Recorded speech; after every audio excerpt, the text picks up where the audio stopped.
Anyone?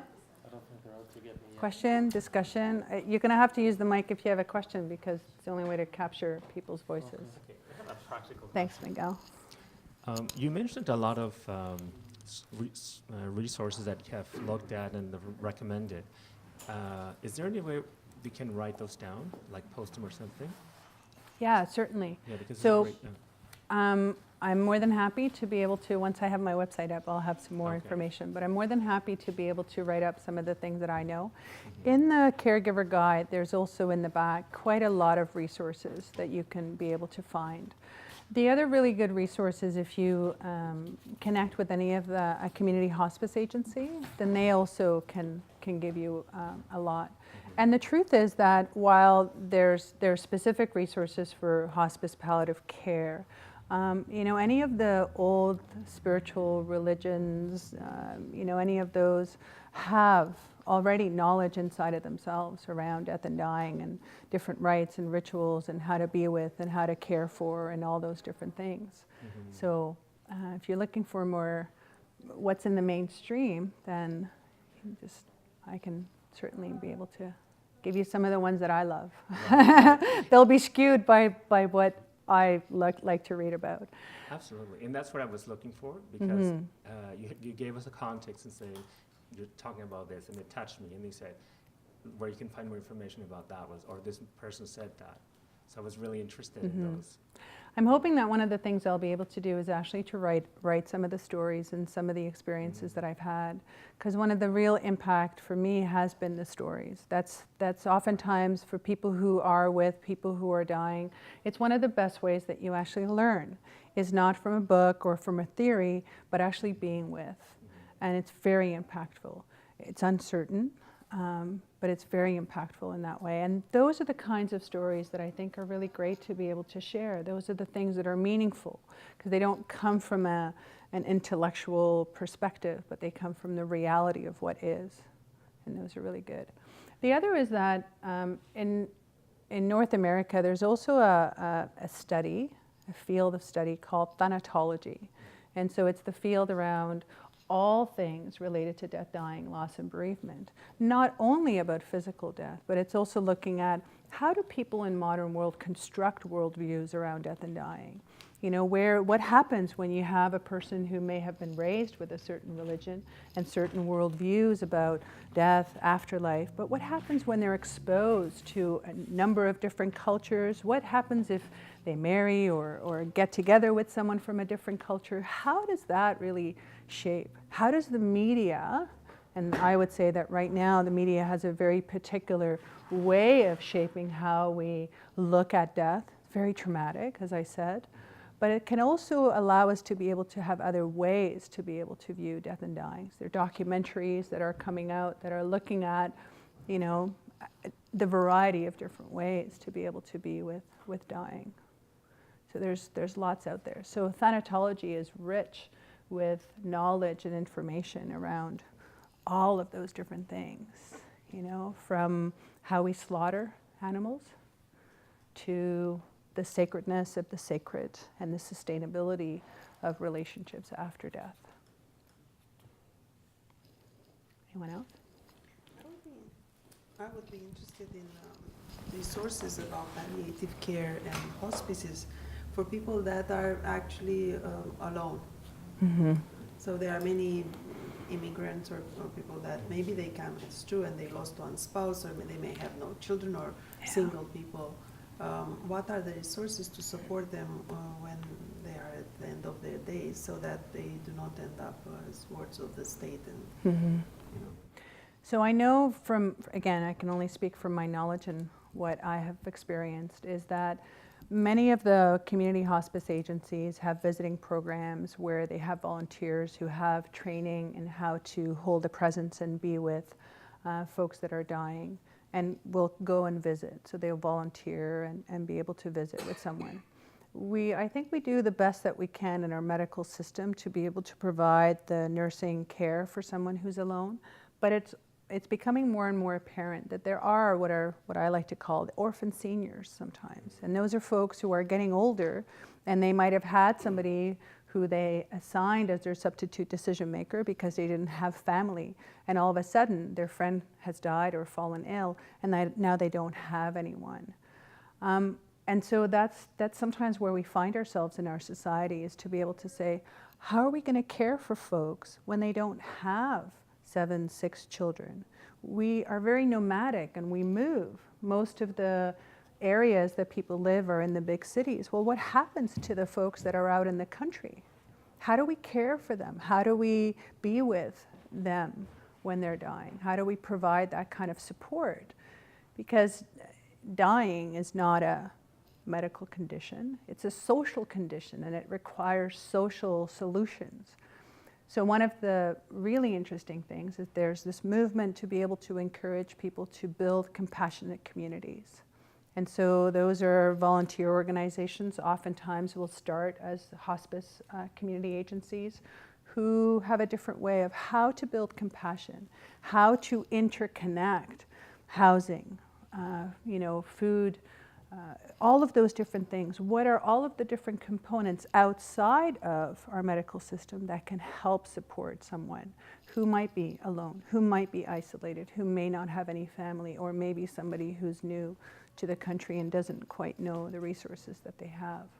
So I don't have specifics, and it would all depend on, unfortunately at this point, it all depends on where you live and what might be available. But I'm hopeful that some of these new things are coming out and will help. I oftentimes get frustrated because I don't think it's happening fast enough. With the aging population that we have, it definitely doesn't. Because I was thinking, if I want to prepare for my end of life, Yeah. I might as well start now. I would like to go and visit hospices. I would Yes. like to know where I find them. Yes. How do I get there so I can put it in my living will or end of care planning? For sure. If possible, I want to be taken to that place. So again, that's a great first step, is find out where would I, right? And then be able to find some of the things that are appropriate or are legally related to Ontario. You know, we don't have a living will in Ontario. We have advanced care planning where you know your values and wishes, but those are all good first steps. And again, the Caregiver's Guide has some of that information. But I mean, why not? Why not go visit a hospice and see, oh, this is really nice. I like this. Go window You know?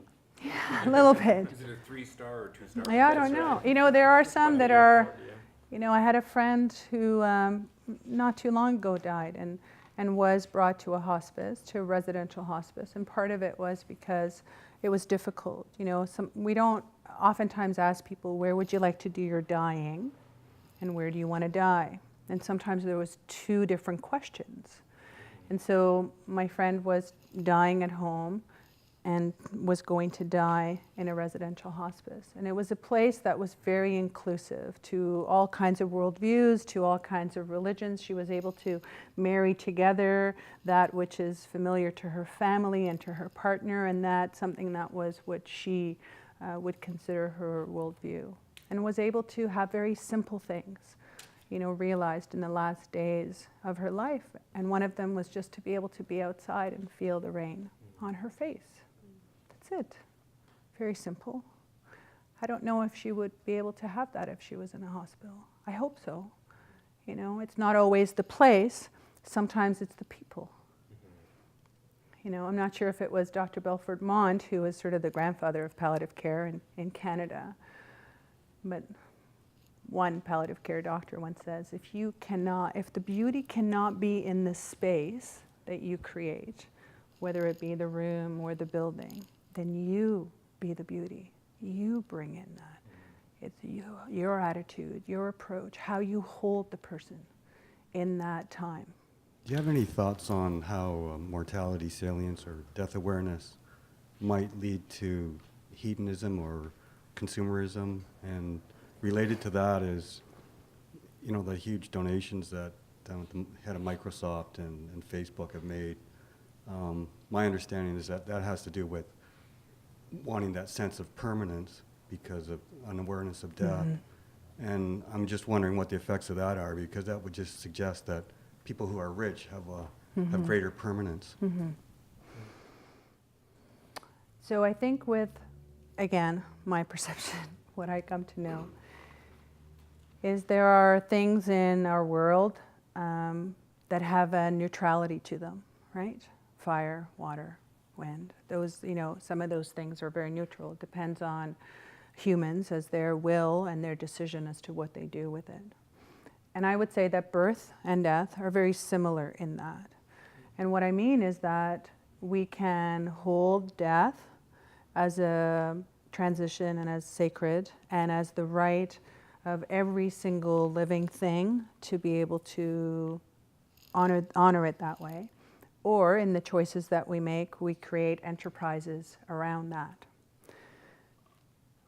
I think that, as an example, funeral homes served a very valuable purpose. Is if you go back in history, and again, it's from my own awareness, is they were created because there was a lot of infection and a lot of disease and things that were exposed people to get ill, influenza, those kinds of things. So how do you contain an illness and death in that way? And so funeral homes were created out of that to be able to take the bodies in and to care for it and so on and so forth. And that's valid, and I think there's lots of great things that have come out of, again, health and safety in relationship to that. But it may have gone a little bit too far, where we have lost the ability, and this is where some of the movements that are happening, like death midwifery, wants to bring back some of those rights, to enable to people, ordinary people, to take care of the folks who die with them, because they're not always going to be loved ones, family, and again, it's those different relationships, but how to be able to care for them at home, how to prepare the body without embalming fluid, without any of those kind of things, if that's what they choose, and how to empower to be able to do that.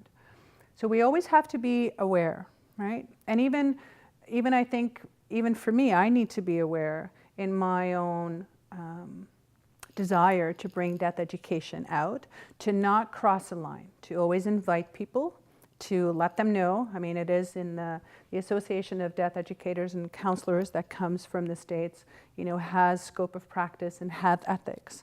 And one of the things it talks about is you need to let people know that it might bring up certain things. It might bring up memories and uncomfortable feelings. And you have to let people know that so that they have that level of awareness. So I think we can cross the lines. I think one of the things, and I talked a little bit about this, I have a concern about the most popular YouTube video that people watch around death and dying. And there is, when we know this from psychology and from literature, that there comes a point where when you see so much of the horrible death and the traumas and the terror, that you become desensitized. That you, as a way of protecting yourself, separate from that. In psychology, and again, Belfort Mont talked a little bit about this at a conference I was at. Inside of our unconscious, we have a place where we feel a sense of connection, a sense of things making sense. That we feel that we have meaning in our life, that there is something greater than us and that it is connected. There is a part of us that have that. If you meditate and if you have a spiritual practice, you have more access to that part of inside of your mind that holds that awareness. And then we also have death anxiety, right? Remember I talked about the insatiable will to live, and sometimes it's out of that. But that sometimes grows because it gets fed when we don't talk about death, when we traumatize or we put out those images of horrible deaths. And that grows a little bit. And so that is a fear and something that we resist and fight against. And it sometimes closes off that greater awareness, right? So there is a risk that in what is happening right now is creating more and more fear in people, and that they become less and less having the ability to see that interconnection and to have that awareness. And so most folks, talk about spiritual practice. We talk about mindfulness. We talk about awareness, because that is oftentimes what we need in order to be able to decrease some of the trauma of that death anxiety that we have, and to see death for what it is, the opposite of birth and the transition and a part of life.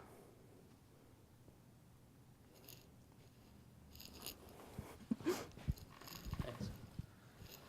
I was wondering if there was a moment or a specific insight that you could share with us that made you decide to become a death educator. I had a conversation with a person who developed the virtual school for death midwifery in Canada, and Cassandra said, you know, where did this all begin for you? And I said, that's a really good question, and I'm not quite sure, because I think I had a level of awareness when I was about 25 or so. And remember, I was talking about being in the long-term care home and caring for folks who were dying and how ill-prepared I was. And I think that was my very first awareness, where I realized that although I had lots of training as a nurse, I was not prepared. I didn't know how to be with this person who was dying. I was awkward. All I wanted to do was to be able to be as close to them as I could, and I wasn't quite sure, you know, professional conduct and those kinds of things. And I think that was my first awareness that I had, that I really wanted to know more. As much as I was scared in the moment and I was uncertain, I really wanted to know more. But if I was to go back even before then, I went to a very small high school, and we probably had a death every single year, different kinds of deaths.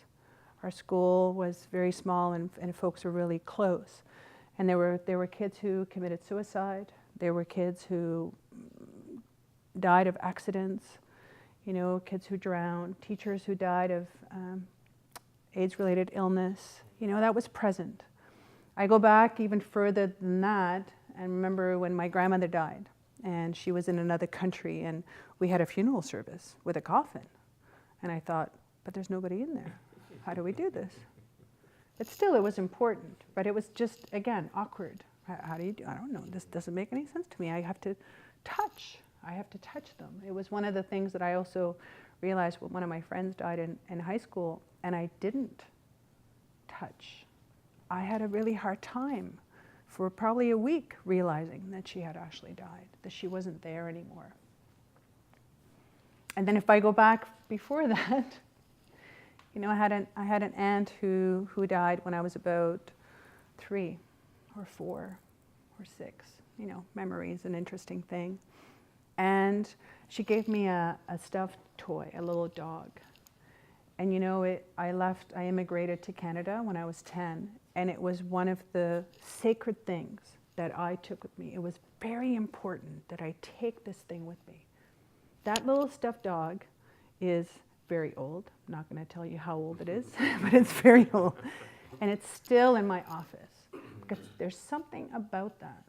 So even out of my awareness, there's still something that has made an impact. So there's probably times in your life where you have a knowing awareness when something made an impact. But I bet you if you go back, you can probably find some other times when it still impacted you without your awareness.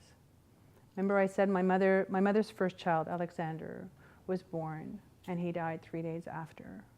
That had an impact on my family. It had an impact on the cosmology of what it meant for me not to now be the second born, but to be the third born.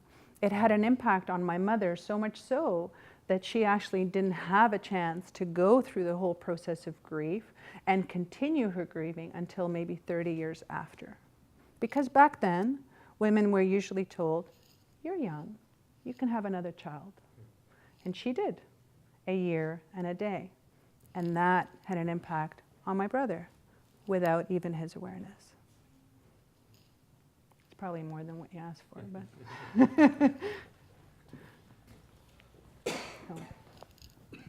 One of the things I've noticed is when you talk about death, or because I've had some experience with the people who are dying, family members, and sometimes the memories will come back, and I'll share them with people, and they'll turn around and go, well, why are we talking about such a morbid topic? Where I look and go, I'm talking about my ancestors, or I'm talking about an experience. And I go, well, I don't want to talk about it. It's morbid. How do you talk to people about that when you need to share something like this, but they're like, well, I don't want to talk about it. It's morbid. So again, I think it addresses some of the, death ignorant, even in the way in which we care for people who are mourning. And, it's one of those things where we have this idea and maybe not in this group, but there's this notion that, you take 3 days off work, you do what you need to do, and if you have a particular religious background or you have a particular practice, then we have some parameters as to what that looks like, the ritual and the grieving process, and you should be done about a year or so, and if you're not, then there's a little concern about why you're not quite finished. And that's actually an old way of thinking. It's the medicalized, it's pathologizing your grief. And there are moments where a person is not able to function well because they haven't necessarily had the resources or maybe found their way and are having a difficult time. And they need some support in that. But I think in everyday conversations, it's not a thing that most people talk about. So what I have found that oftentimes works is that I ask people, I say, would it be okay if I share with you, and can you hold a space for me where I just share something about someone that has died? Would that be okay? And if they're not, then honor that as well, because they might not just be ready, but having the opportunity and asking could be the first step, right? We don't want to bombard people and sort of go, it's going to come to you, although I did it for you guys, but you came, so you kind of knew the topic. Right? But to be able to invite people and to everyone's in their own place of how they're accepting of their own death or the death of anybody else, and just to hold people in that way, I think is a really good start. And then for those people that are, or even for those people that you're able to hold a space, is to give them that same advice maybe, and then they can start having those conversations or start a death cafe. Most people who come to a death cafe love talking about death in all forms, afterlives. I mean, amazing stories that I've heard, right? Amazing stories of dying, coming back, or, shocking things. And I tell people, I want to be fully conscious when I die. And they're like, oh my gosh, really? I say, yeah. Just to be able to start without sort of impacting negatively or without. And believe me, I want to shake the world and say, we need to talk about this. But you have to do it in such a way that it gives a person the space to do it. It's the same with the dying. I have had friends and I would always ask, I have to be invited. Just because I know and I have knowledge doesn't mean that it's a given that I can support you. Invite me and I will come. Right? I will do that. Okay, one more I think. So I'll need to prep for my acting debut as well. So thank you very much for your talk. Deeply appreciate it. The one thing that I'm wondering about is, and I think is missing from the discussion, is different perspectives from a multicultural perspective, and perhaps us being in more of a Western civilization, perhaps a more Eastern perspective on things. So I have studied in different paths and know of different expressions of rituals and how to be with dying from different cultures. And some to the extreme. There are certain cultures in the world where when a person of the community dies, they actually take the body home.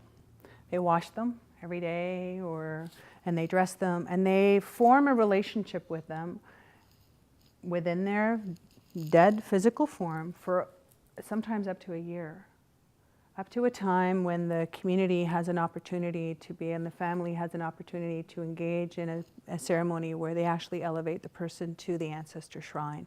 And only then are they sort of released after they have formed those relationships. So there are many, many ways. If you're wondering and curious, again, go back to thanatology. Thanatology oftentimes teaches all of those different components. And they teach some of the principles of the death rites and what to do, how to prepare, what to do at the time of death, what to do after, and some of the taboos and some of the reasons why and those kinds of things. I think in our time, we're sort of blending and mixing things.